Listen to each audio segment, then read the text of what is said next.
Well, thank you very much, Barbara.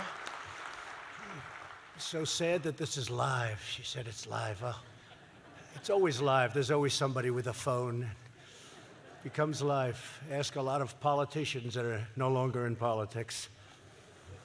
I want to thank Marie-José Gravis for your incredible leadership of the club.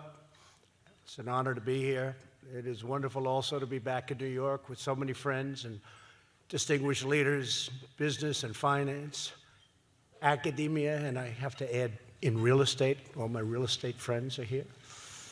I'm especially grateful for and to your longtime club members because it's a club with a tremendous reputation and somebody doing an absolutely incredible job as director of the National Economic Council, a friend of mine who I got on. I've been hearing this voice for 35 years. It's driving me crazy. Larry Kudlow. Always calm, always cool, and he's just Larry. And he's terrific, I'll tell you that. 3 years ago, I came to speak before this storied forum as a candidate for president. And at that time, America was stuck in a failed recovery and saddled with a bleak economic future, and it was bleak. Under the last administration, nearly 200,000 manufacturing jobs had been lost. Almost 5 million more Americans had left the labor force, and jobs were not exactly what you would call plentiful. And 10 million people had been added to the food stamp rolls. In 2016, the Department of Labor predicted that Americans would continue dropping out of the workforce in record numbers. They predicted and projected a decade of sluggish growth, and they expected unemployment over 5%, and really 6, 7, and even in some cases 8% for years to come. The so-called experts said the Americans had no choice but to accept stagnation, decay, and a shrinking middle class as the new normal. That was said all the time. In short, the American people were told to sit back and accept a slow, inevitable decline. But I never believed for one moment that our magnificent nation was destined for a diminished future. I knew that our destiny was in our own hands, that we could choose to reject a future of America and really look at a future of American decline unacceptable, and to build a future of American dominance, which is what I wanted. It couldn't be any other way. I would have never done this. I refused to accept that Americans had to lower their expectations or give up on their dreams. America is the single greatest country in the world, and I knew that working together, we could make it even greater. In 2016, I stood before you, supremely confident in what our people could achieve if government stopped punishing American workers and started promoting American workers and American companies. Our middle class was being crushed under the weight of a punitive tax code, oppressive regulations, one-sided trade deals, and an economic policy that put America's interest last, and a very deep last at that. I knew that if we lifted these burdens from our economy and unleashed our people to pursue their ambitions and realize their limitless potential, then economic prosperity would come thundering back to our country at a record speed. That's what's happening. Today, I'm proud to stand before you as President of the United States to report that we have delivered on our promises and exceeded our expectations by a very wide margin. We have ended. Thank you. I was waiting for that. Thank you. I was waiting for that. I almost didn't get it. We have ended the war on American workers. We have stopped the assault on American industry. And we have launched an economic boom, the likes of which we have never seen before. I did this despite a near-record number of rate increases and quantitative tightening by the Federal Reserve since I won the election. 8 increases in total, which were, in my opinion, far too fast an increase and far too slow a decrease. Because remember, we are actively competing with nations who openly cut interest rates so that now many are actually getting paid when they pay off their loan, known as negative interest. Who ever heard of such a thing? Give me some of that. Give me some of that money. I want some of that money. Our Federal Reserve doesn't let us do it. I don't say, thank you. The smart people are clapping. Only the smart people are clapping. I don't say that's good for the world. I'm not president of the world. I'm president of our country. But we are competing against these other countries nonetheless, and the Federal Reserve doesn't let us play at that game. It puts us at a competitive disadvantage to other countries. Yet in the face of this reality, our economic policies have ushered in an unprecedented tide of prosperity, surging all throughout the nation. We're paying interest. By other comparisons, we're paying actually high interest. We should be paying by far the lowest interest, and yet we're doing better than any nation by far on earth. The extraordinary numbers tell the story. Back in 2016, before I took office, the Congressional Budget Office projected that fewer than 2 million jobs would be created by this time in 2019. Instead, my administration has created nearly 7 million jobs and going up rapidly. We beat predictions. Thank you. We beat predictions by more than 3 times the highest estimate that I saw during the campaign. Nobody thought it was even possible to get close to a 7 million number. 2 million was maxed out if you were lucky and if you did a great job. Unemployment has recently achieved the lowest rate in 51 years. African American unemployment, Hispanic American unemployment, and Asian American unemployment have all reached the lowest rates in history. Women's unemployment, the best numbers in 71 years. We expect that number of 71 years, which isn't good compared to the other numbers, is it? But women also will soon be historic, we think. Blue-collar jobs are leading the way in our middle-class boom. We've added 25,000 mining jobs, 128,000 energy jobs, 1.2 million manufacturing and construction jobs, and manufacturing was supposed to be dead in our country. You would need, according to a past administration representative, at the highest level of that past administration, you would need a magic wand to bring back manufacturing jobs. Well, we brought them back, and we brought them back to over 600,000 manufacturing jobs as of today.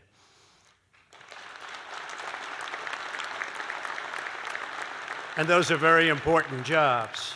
Nearly 7 million people have been lifted off, very importantly, food stamps. 7 million people off of food stamps.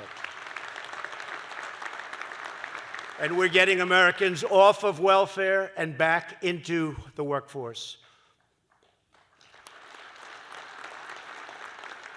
Nearly 2.5 million Americans have risen out of poverty. That's a record. The rate of African American and Hispanic American families in poverty has plummeted to the lowest level ever recorded by far. Most of you people wouldn't know these numbers because most of you aren't very active in the market. But since my election, the S&P 500 is up over 45%. The Dow Jones is up over 50%. And the NASDAQ is up 60%, slightly more.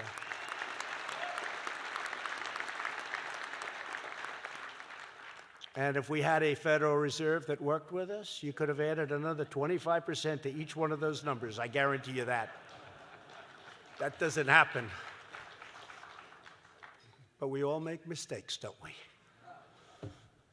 Not too often. We do make them on occasion. American markets have vastly outpaced the rest of the world. This exceptional growth is boosting 401ks, pensions, and college savings accounts for millions and millions of hardworking families. You hear so much about inequality and all of the differences and all of the problems. The single biggest benefactors of what we've done are middle-class workers and low-income families. It's been amazing, actually. Altogether, we've added nearly $10 trillion of new value to our economy. That's in a short period of time. Remember, I only use numbers from the time of the election, because I can't go to January 20th. It's not fair. We picked up tremendous stock market and economic numbers. They actually went wild the day after I won. I think that should be attributed to us, not attributed to somebody else, because it would have gone in the opposite direction. It would have gone in the opposite direction had the other result taken place, which fortunately it didn't. Last year, GDP growth matched the fastest rate in more than a decade, and it was the best of the G7 countries by far, by far.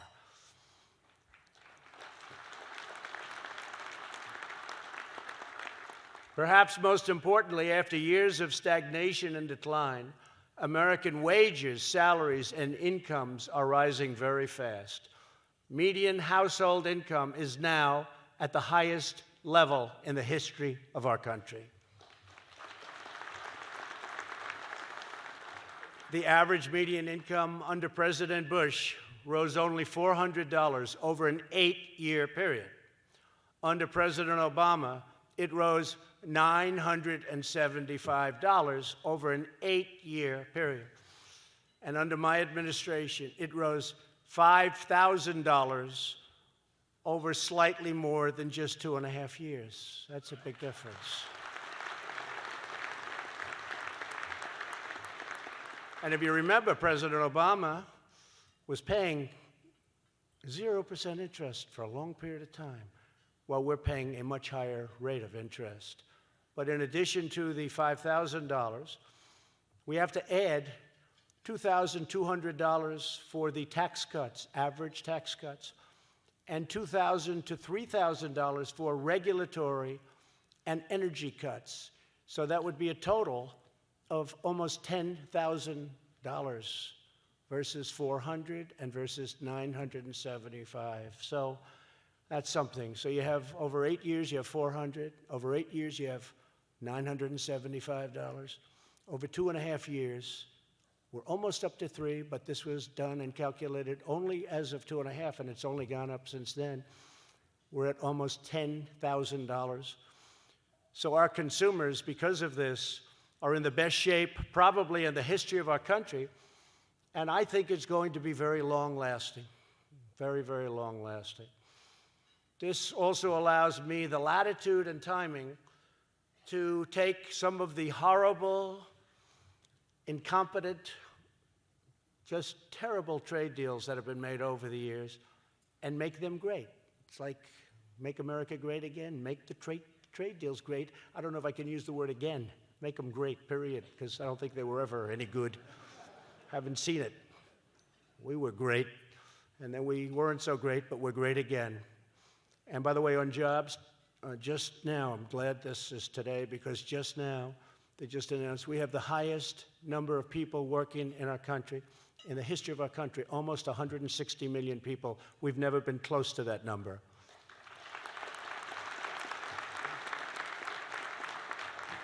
So we've achieved this stunning turnaround because we've adopted a new economic policy that finally puts America first. As president, I understand and embrace the fact that the world is a place of fierce competition. We're competing against other nations for jobs and industry growth and prosperity. Factories and businesses will always find a home.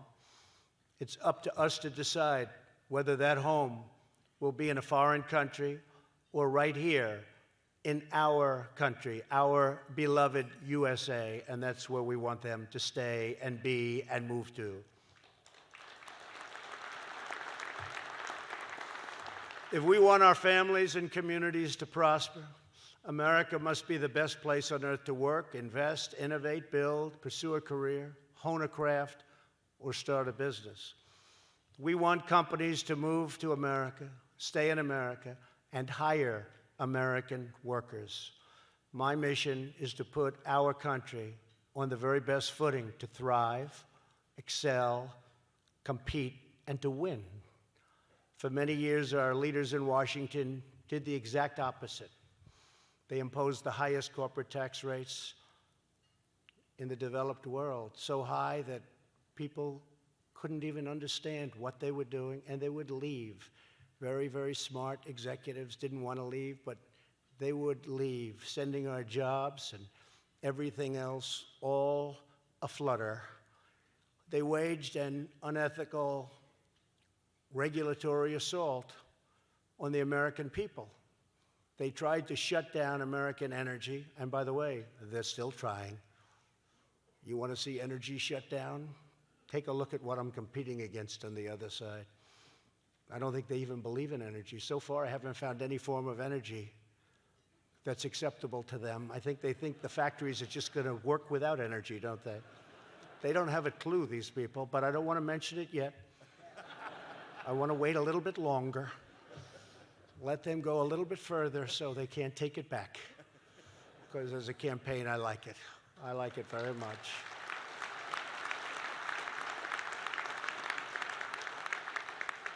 Let them keep talking. Every time they talk, I say, boy, this looks like it might be easier than I anticipated. They passed the disastrous trade deals that encouraged the shuttering of American plants and the offshoring of American jobs by the millions. In short, the failed political class sold out American workers, sold out American prosperity, and sold out the American dream. This was the alarming situation I was elected to end. And ending it's never that easy. You see that. You do have people that want to keep it going that way, but they're losing, and they're losing now rapidly and fast. Those days are gone, and we're not going back. As you know, one of the key insights of economics is the power of incentives. Unlike past leaders, my goal is to ensure that this power works for America's favor and for America's workers and for America's companies. We want the incentives created by our tax, trade, regulatory, and energy policies to be pro-growth, pro-worker, and 100% pro-American, and more is yet to come.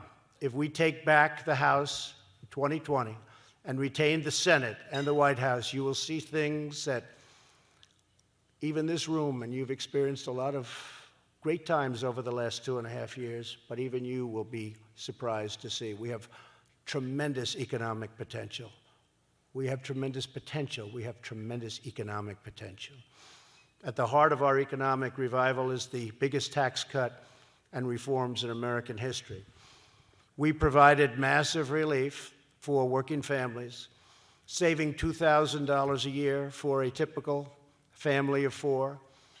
To bring jobs back, we lowered our business tax rate from the highest tax rate in the developed world down to a very competitive number, not quite the lowest, but getting close.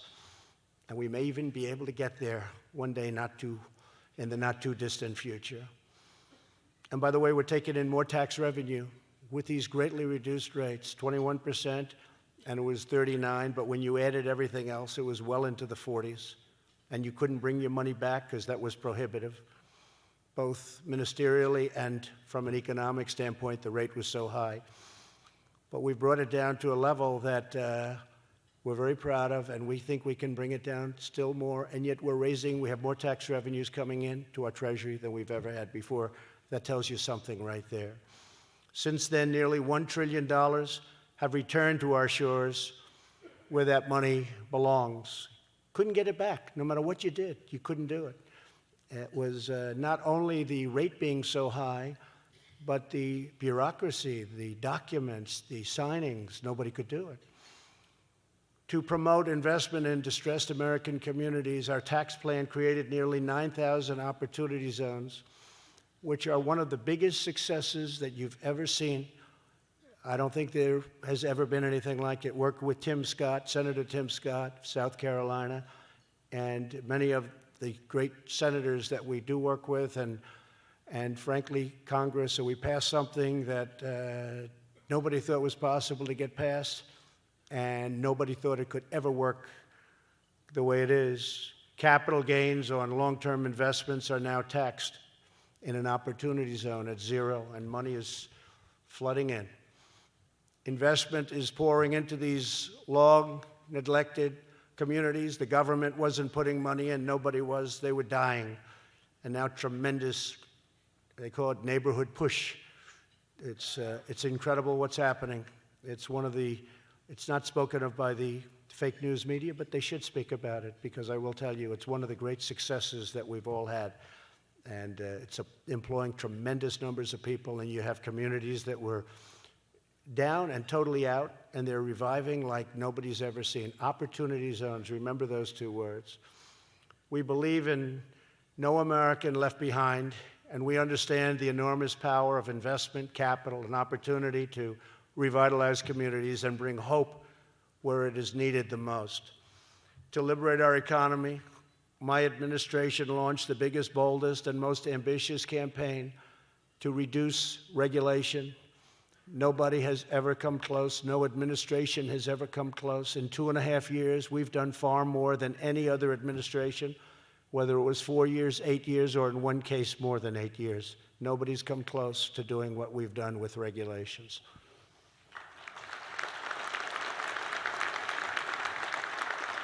And I happen to think, as great as the tax cut was, the largest in our history, I really happen to think that the regulation cuts may have had an even bigger impact on the economy, and it was quicker because we were able to do them very early in the administration, earlier than the tax cuts. Within days of taking office, I issued an executive order to end the outstanding, horrible federal intrusions that you saw. It was an onslaught into business, into people's lives, and it was really done by unelected bureaucrats. They were really accountable, and nobody held them accountable. And sometimes it's not pleasant to hold them accountable, but I do it. I do it. And we had no choice because we were going nowhere fast. My order required that for every one new regulation, 2 old regulations must be eliminated. But instead of 2 for 1, we have now eliminated 9 for 1, and we think that within the next 6 months, it will be close to 20 for 1 instead of 2 for 1. And it sounds like a lot, but you have no idea when you look at the piles and piles and piles of regulation on each one of our great secretaries. We have some great people working here. But you'd go into rooms that are half the size of this, and they would literally be stacked to the ceiling with regulations. Nobody's ever seen anything like it. And we have actually, I think, a fairly long way to go. We need regulation, but it has to be smart regulation. Highways were taking 20 years to get built, to get approved. You'd put in an application, 21 years later, they'd reject it. It would cost many, many times more, 25, 30, 40 times more. But they were taking 20 years. We're trying to get that down to 1. And it may get rejected, and that's okay. But you haven't spent 20 years on environmental impact statements in order to build a simple highway or roadway that's desperately needed. So we have it down close to 1 year. We want to hit the 1-year number. And if it doesn't work, we're going to reject it, but it's going to be rejected fast, swiftly. But mostly it's not going to be rejected. we ended the ridiculous Waters of the United States rule. What a beautiful name. The name was beautiful. The act was a disaster. It didn't allow you to do anything. When I signed it, I said, you know, Waters of the United States, what could be a more beautiful title? I'm going to get killed when I sign this. To kill it, I had to kill it. It made land development prohibitive. It made impossible situations for farmers, for everybody. And I had 35 people in my office, farmers and builders and ranchers and others, strong people, very strong men and women, and almost all of them were crying. They said, you've given our life back. These laws were horrible. They took away everything. You would have a puddle in your land, and they would call it, you were under river control, you were under lake control for what is called a puddle. You couldn't get anywhere near it. And if you did, you'd literally be arrested. We're streamlining approvals for critical infrastructure. Our regulatory roadblock is also leading to major price reductions in health care and prescription drugs. We've gotten the prescription drugs down. First time in 53 years that prescription drug prices have gone down. And if we had help from the Democrats, which we do not have, you possibly have noticed that, we would be able to cut prescription drugs by 30, 40, and 50%. I've told some of the governors, Ron DeSantis in Florida, go buy them from other countries. I'm okay with it. I'm going to give them an executive order because Canada and other countries sell the exact same drug from the exact same factory for sometimes 50, 60, and 70% less than we do. And rather than going through the political charade and all of the things where the middleman, I hope we don't have any middlemen in here because somebody's not going to like me too much. We have a middleman. Any middlemen? I think they have to be the richest people in the world if you want to know the truth. They make far more than the drug companies in most cases. But I said, buy it from other countries. You go out to other countries, and what's happening already is the companies are coming back and they want to make great deals because now I'm giving the right to governors to go to Canada, go to England, go all over Europe, where the prices are so much less because we were forced to pay for all research and development and they didn't pick up any of the costs. Ridiculous rules, so unfair to our country. I said, buy them from other countries and pass along the savings. The savings will be staggering and we're starting that program. But as soon as we start that program, watch what happens with the drug prices. They'll come down over here. Because it's the same companies that make the drugs. It's the exact same companies. Hard to believe. Altogether, our regulatory cuts, as mentioned, save American households thousands and thousands of dollars every year. The foundation of American liberty and prosperity has always been the rule of law. Throughout history, economies have failed when the rule of law is abandoned. That's why we must protect the constitutional rule of law in our country at all costs. So important. We've got some lawless people in some very high positions. They're lawless. For this reason, we have now appointed, as of today, 161 and fully approved brand new federal judges, Court of Appeals judges, to interpret our Constitution as written. That will soon be 182 judges, and as you know, 2 Supreme Court justices who are great gentlemen, both fully in and making some very big decisions even today as we speak. The 161, 162 that we have now will be at 182 within 2 months, and then we normalize, meaning we go through the normal system. When I came into office, one of the first things I said was, how many federal judges do I have to appoint? Because I always heard it was the single most important thing a president can do, federal judges and Supreme Court justices. They said, sir, you have 142. I said, what? Because I was always told you would never have any. Maybe you'd have 1 or 2, maybe 3 if the previous president wasn't doing a good job. But they said, you have 142.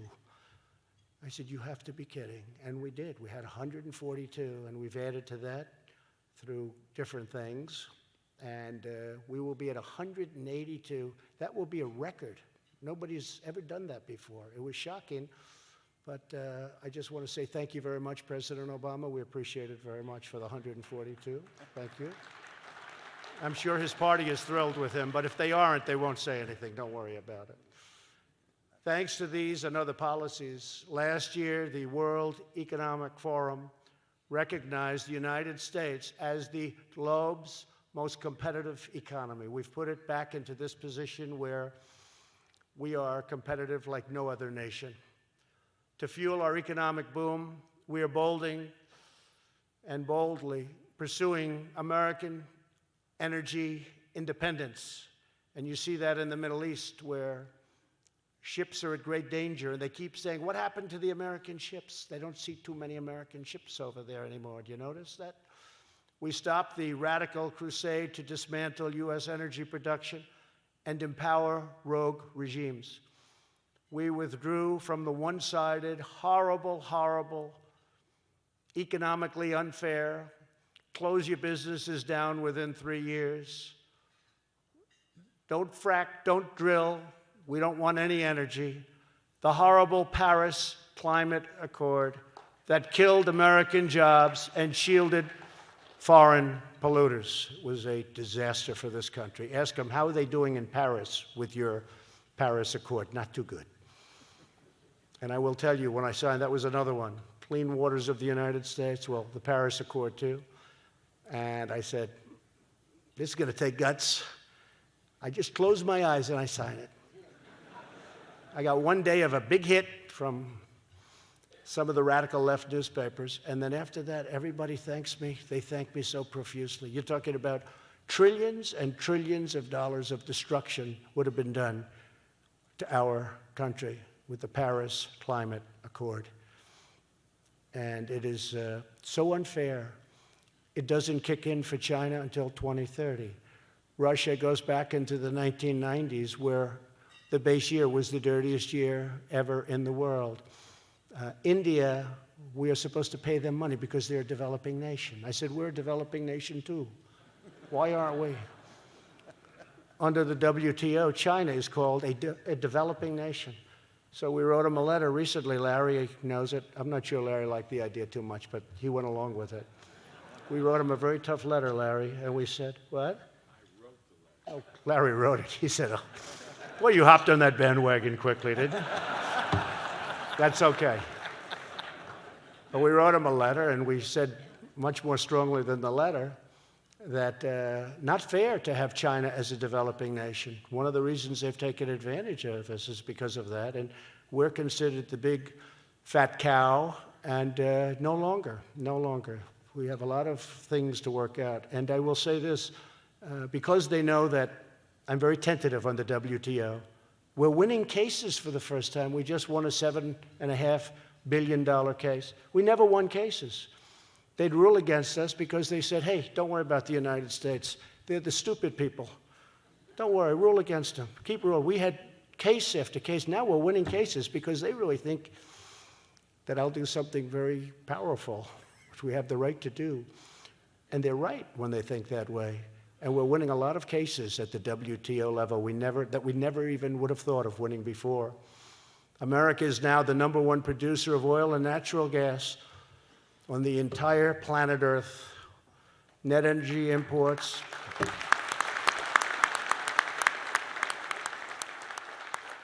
Net energy imports, this is so great, set a historic low. It's a 58-year low, but that's only because they only go back 58 years, meaning I assume if it's low now, it's lower than it used to be, unless something happened that's very strange back then.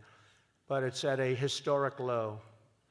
We are now a net exporter of natural gas, and we recently became a net exporter of crude oil and petroleum products for the first time in our country's history. It's a big thing. According to the Council of Economic Advisors, the astonishing increase in production made possible by the shale revolution saves Americans $2,500 for a family of 4 in lowering electric bills and prices at the pump. and the number is actually now even higher than that. My administration is also restoring the principle that to be a strong nation, America must be a manufacturing nation. These are great jobs. These are brilliant, great people that know how to manufacture. These people were underappreciated and undertaken care of, but we take care of them. We cherish them. Past leaders wrote off American manufacturing as dead, but their policies were the ones that were actually killing it. We killed manufacturing. That's why we were losing all those jobs, because we made it impossible to manufacture. We've opened it all up. After losing, and this is a number that's hard to believe, and I've been saying it for 3 years, and I know it's right because the fake news has never corrected me. If it was wrong, it would have been headlines. Trump made a mistake. But they can't say it. After losing 60,000, can you believe that, factories under the previous 2 administrations, America is now gaining over 10,000 brand new, beautiful factories, and many, many more than that want to come back in, because under my administration, we're producing jobs and incentives for these companies to come back. I'm calling, as an example, Prime Minister Abe of Japan. I say, Mr. Prime Minister Shinzo, we have a tremendous problem. We have big deficits with your country. You got to start building plants. He's building many, many car plants now in the United States that he would have never built here if you didn't have this kind of a president. And he's very happy to be doing it. But they're all coming back to the United States. They want to be where the action is. Very simple. They want to be where the action is. This is where the action is. There's nobody close. There's no country close.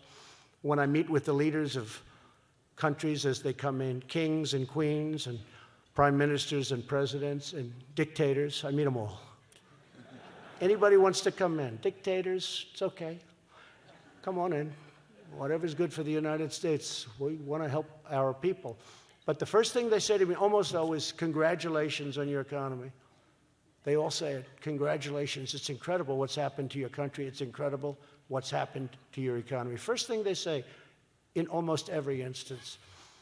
But central to this comeback is a series of bold initiatives to reform a broken system of international trade. We want thriving commerce with as many countries as possible, but trade must be fair, and to me it must be my favorite word, reciprocal. It's not reciprocal. We're getting it to be much more reciprocal.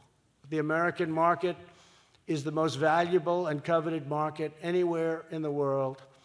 Those who want access must play by the rules, and they have to respect our game and our laws, and they have to treat our workers and businesses fairly, not the way they've been treating them over the last 25 years. America will not be taken advantage of anymore.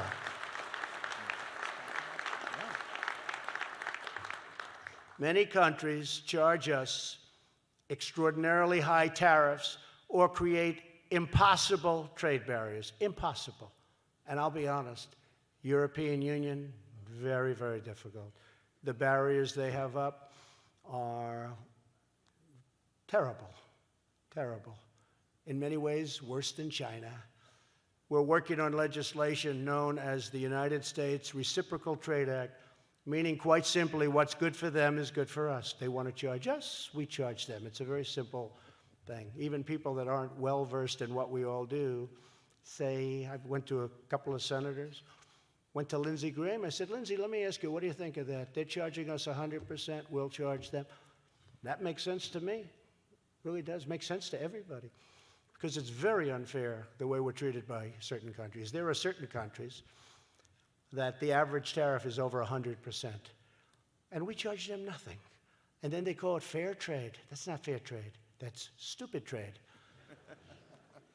Of course, this will be subject to regaining the House to be able to do these things. Nowhere has the change in U.S. strategy been more vital or dramatic than in our dealings with respect to China. Before my election, Washington politicians stood by and did nothing while China ransacked our companies, stole our intellectual property, subsidized their industries at the expense of ours, and dump their products in a deliberate strategy to close American factories all across our land. For many years, Americans, leaders have just sat back. Maybe they didn't understand what was going on. It's impossible to believe that. But they just let it happen. And it's gotten worse and worse and worse. And now we've changed it. It's changed a lot. I'm sure you haven't noticed, but it's changed a lot. In particular, since China's entrance into the World Trade Organization in 2001, no one has manipulated numbers better or taken advantage of the United States more. And I won't use this word, cheated. I will not say the word cheated, but nobody's cheated better than China, but I will not say that. We'll say that off the record, okay? And there's only about 600 cameras back there. In fact, that is a big group up there. Good, I hope you use it, because it's true, and they understand it's true. And I don't blame China, by the way. I blame our leaders, because we should have been doing what they were doing. They did it to us. We didn't do it to them. We were defenseless. We had no leadership. This is for a long time. This is long beyond the Obama administration. So I don't blame them. I said this to President Xi. I was making a big speech in China. I had 5,000 people in front of me, and I was talking about how bad China was. And I said, this is not going over well. I was in Beijing, this massive hall, and I looked down at President Xi. He was sitting right where Larry is. He was not as imposing a figure as Larry Kudlow, but he was quite imposing. And I said, you know, I think he's getting very angry. And then I realized, how do we save this? This is going to be a disastrous afternoon. And I said, but I don't blame China. I blame our leaders. And then I realized it's true. I blame our leaders for allowing it to happen. I've told that to you and many people many times. But the theft of American jobs and American wealth is over. They understand that. My administration has taken the toughest ever action to confront China's trade abuses. We're taking in billions and billions of dollars in tariffs that China is paying for. We're not paying. China is paying, because they're devaluing their currency to such an extent, and they're pouring tremendous amounts of cash into their system. They're having the worst year in more than 57 years, more than half a century. Their supply chains are cracking very badly, and they are dying to make a deal. We're the ones that are deciding whether or not we want to make a deal. We're close. A significant phase one trade deal with China could happen. Could happen soon. But we will only accept a deal if it's good for the United States and our workers and our great companies, because we've been hit very hard. We'd have deficits for many years, go back many years, $500 billion a year, not million. $500 million a year is a lot. $500 billion a year trade deficits with China. And we have them with many other countries, just not nearly as large. China probably makes up almost 60% of our deficits. We also renegotiated the last administration's failed trade agreement with South Korea. It's a terrible agreement. Our new agreement doubles the number of American cars that can be sold to South Korea under the U.S. standards, and it keeps America's 25% import tax, known as the chicken tax on small trucks, which was all ready to disappear. It was going to disappear. The deal from the previous administration was projected by them to add 250,000 jobs, and they were right. It did add 250,000 jobs. Unfortunately, the jobs went to South Korea, not to the United States. That's what we got stuck with.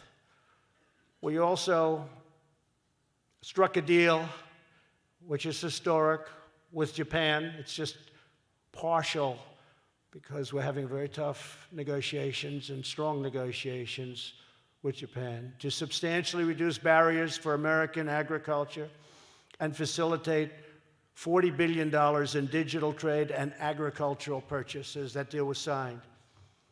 And it's a great deal, but it's only phase one of the Japan deal, too. A lot of these leaders don't like me too much, folks. When you hear that I'm not so popular in various countries, please don't accept that as, gee, he doesn't have a good personality. Just realize what I'm trying to do for you. It's about time, okay? Please.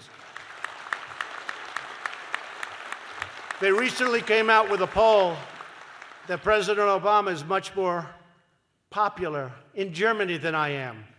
I said, guess what? He should be. He should be. The day I'm more popular than him, you know I'm not doing my job. Let's put it that way. Because we're treated very badly by countries. They take advantage of us, and they have for many, many years. It's hard to break that cycle. But we're breaking it, and we're getting along with them, believe it or not. We're actually, I think they respect us far more today than they ever have, if you want to know the truth.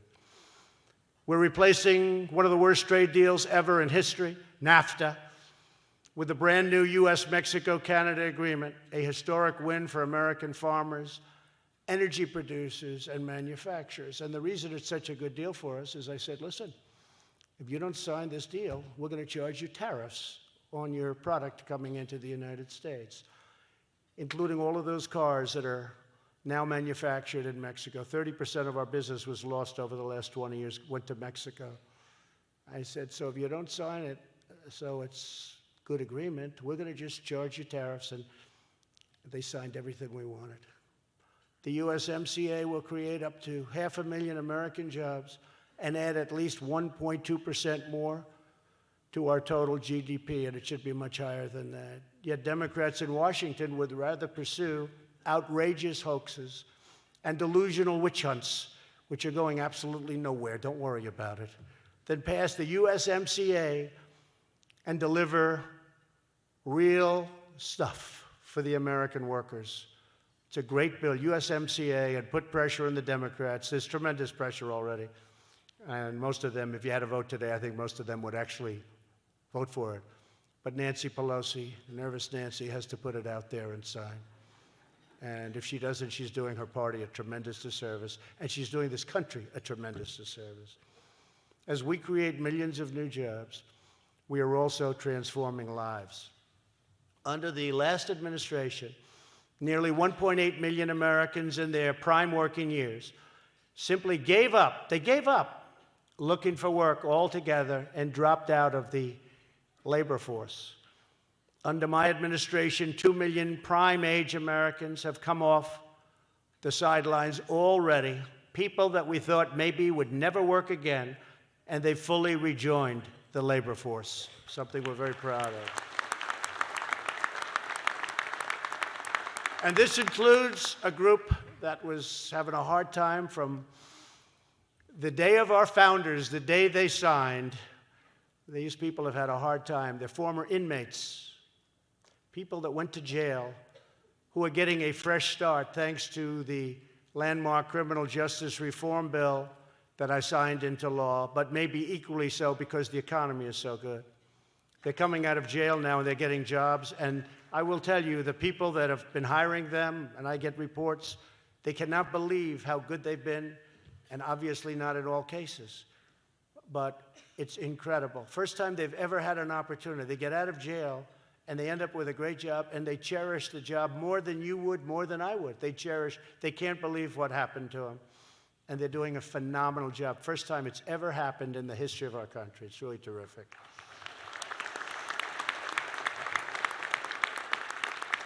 When we say hire American, we mean hire all Americans. By focusing on the needs of people, not the desires of government, we're helping our citizens realize their ambitions and pursue rewarding careers.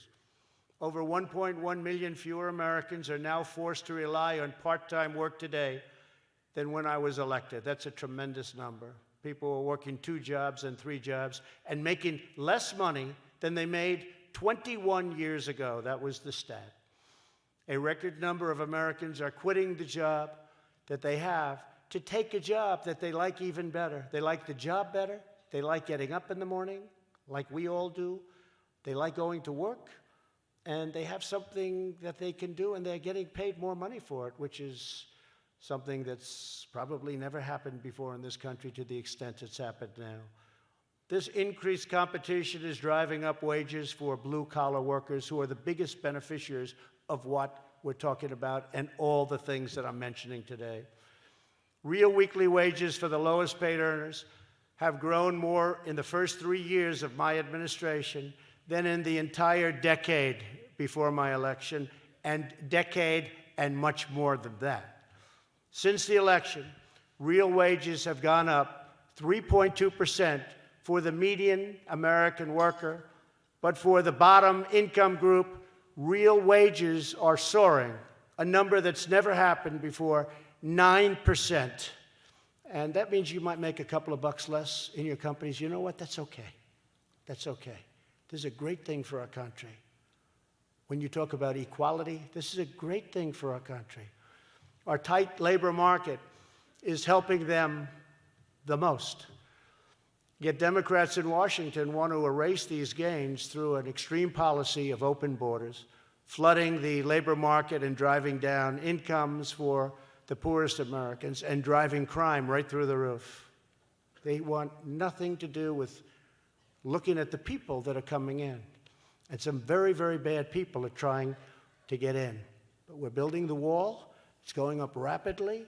We have tremendous help from Mexico. Despite what you read, it was a terrible thing that you read over the last period of a few days, but also over the last years. But they have 27,000 soldiers on our border now, protecting us from people coming into our country. And because of that, I'm not tariffing Mexican goods. So it works out well for everyone. But we have 27,000 Mexican soldiers, and they play by different rules than our people. If our people speak rudely to a person coming in, it means they get the electric chair. It's a very unfair situation. Our border is so, our laws are so bad, our immigration laws. It's so sad. We have what's called loopholes, many loopholes. I could fix them in 15 minutes, but the Democrats don't want to fix them. For two reasons. They don't want to give us a win. And honestly, I think they maybe just don't care. And it would solve all of the problems, and you wouldn't need Mexico's help. But we want to thank Mexico. We want to thank the president. And I've likewise offered a lot of help because they have a tremendous problem with the cartels in their country, a problem like nobody would believe, where the cartels are almost ruling a country. And I am offering to the president of Mexico the ultimate hand. And he and I have a very good relationship. And let's ultimately see what happens. But those cartels are horrible, what they're doing. You see it every day. All you have to do is turn on the news. I want people to come to our country, but they must come in legally, and they must come through a system of merit. We now know all of our obligations. Our moral obligation is to the American workers, and we're committed to helping them climb that great ladder of success. To equip them with the skills they need, we launched the Pledge to America's Workers. 367 private sector partners are providing more than 14 million skills and career training opportunities for U.S. workers. And I have to say, I'm very proud of her. My daughter, Ivanka, that's all she wants to talk about. I say, Ivanka, can we please talk about something else? No, Dad. I met today with Walmart. They're taking 1 million people. She wants to make these people have great lives. And when she started this 2.5 years ago, her goal was 500,000 jobs. She's now created 14 million jobs, and they're being trained by these great companies, the greatest companies in the world, because the government can't train them. It's a great thing. So Jared's here, and you'll thank Ivanka. She's done an amazing job. 14 million from 500,000. We're at 14 million and going up. Today, the world is witnessing the resurgence of a strong and proud and prosperous America. The world is a better place because of it also. But everything that we've achieved is under threat from the left-wing ideology that demands absolute conformity, relentless regulation, and a top-down control of the entire U.S. economy. Far-left politicians in our nation's capital want a massive government takeover of health care. They want to give government bureaucrats domination over every aspect of your business and your life. They want to eliminate American oil and natural gas. They want to enlist us in global projects designed to redistribute American wealth and kill American jobs all over our nation. Washington's Democrats and their radical agenda of socialism would demolish our economy, reinstate the avalanche of regulations that have already ended, decimate the middle class, and totally bankrupt our nation. As long as I'm president, America will never be a socialist country.